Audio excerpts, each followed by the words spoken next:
cosmos, que reorganiza tudo a partir dessa palavra de Deus. E como é que essa palavra funciona? É muito interessante e absolutamente significativa a maneira como as Escrituras apresentam isso.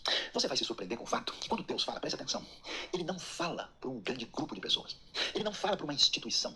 Ele não fala para aquelas pessoas que estão numa condição de representatividade dos poderes que parecem dominar o mundo. O que eu poderia imaginar? Eu poderia imaginar o seguinte: então, diante daquela situação, estando os reunidos, todos os israelitas ali, naquele momento, e todos eles junto do tabernáculo do Senhor, então a voz do Senhor veio do céu e falou a todo o povo de Israel o seguinte. Mas não é isso que acontece.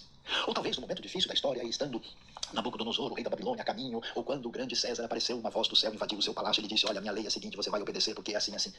Não acontece isso. Deus parece não enxergar com os nossos olhos os poderes humanos, nem as multidões, nem mesmo os exércitos, tudo aquilo que a gente, por exemplo, escolheria como solução para o caos que existe no mundo, lá fora e aqui dentro.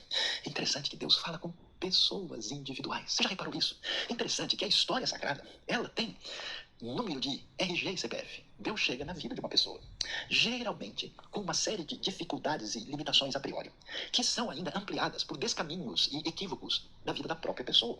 Quando a gente olha para Jeremias, você vê uma instabilidade no coração desse homem que é algo muito impressionante. Ele é conhecido como profeta chorão. A sua experiência é tão dura que ele diz: oh Deus, eu não queria estar fazendo isso aqui. Deus, o Senhor me enganou. O Senhor me trouxe, me chamou, me puxou por dentro e eu queria sair fora desse negócio. Mas eu não consigo. Quando eu tento, é como um fogo que arde dentro de mim. É impressionante ver Isaías. Isaías, diante daquele cenário, quando ele tem um encontro com Deus, a única coisa que ele pode dizer é: ai de mim. Você percebe que a sustentabilidade humana desaparece diante do cenário da santa invasão da palavra divina. E Jonas, que se entende intérprete da história de boa conclusão, nem pode suportar essa palavra. A reação dele nem é assim, dessa fragilidade exposta. Não é o grito de Isaías, não é o choro incontido de Jeremias. Não, é de raiva. Ele chega a ofender a Deus diretamente. Bem que eu me preveni contra o Senhor, fugindo, porque eu sabia que o Senhor não aguenta não perdoar aqueles que se arrependem e se voltam para ti. Bem que eu me antecipei fugindo, que eu conheço quem você é. Você já imaginou um negócio doido desse? Como é que pode? Eu acho tão interessante que nesse cenário todo, talvez o cenário mais sem solução é o de Juízes. E a ironia de vida é tão impressionante que ele chamou uma criança, um menininho que não sabe nem o que está acontecendo. E nem tem tempo de ter instabilidade, porque a instabilidade vem da sua família, da sua trajetória, de viver ali com a mãe e de repente ser desmamado, ficar lá no tabernáculo, no meio dessa família doida do sacerdote, decaído com os filhos arrebentados. E Deus resolve falar com ele. Deus só fala com indivíduos. Deus age por meio de pessoas específicas, diretamente nos olhos, no coração e nos ouvidos dessas pessoas, porque esse é o caminho estranho, poderoso, extraordinário e promissor da parte de Deus.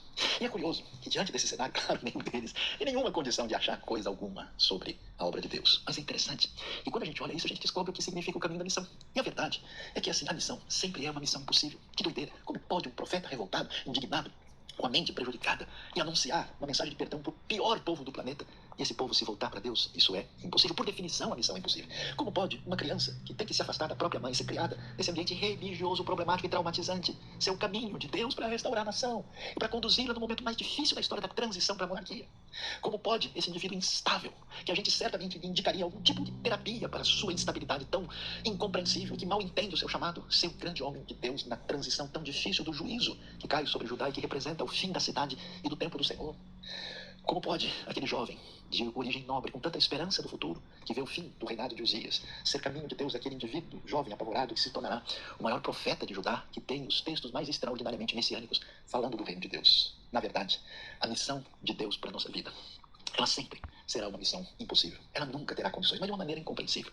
Assim como Deus, na sua imprevisibilidade sábia e soberana, invade a história de maneira tão sutil, somente com essa frase: e veio a mim a palavra do Senhor, dizendo.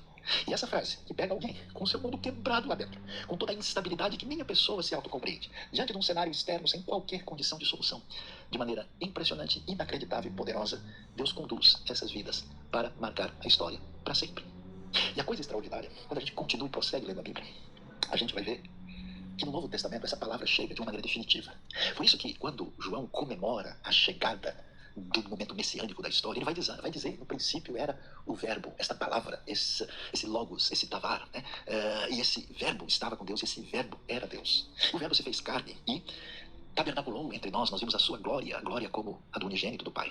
E mais adiante a gente vai ler Hebreus 11, vai ler o começo da carta aos Hebreus, e a gente vai ver que tendo Deus falado diversas vezes, diversas maneiras aos pais, pelos profetas nos últimos dias, nos falou através do Filho. E aí essa palavra divina que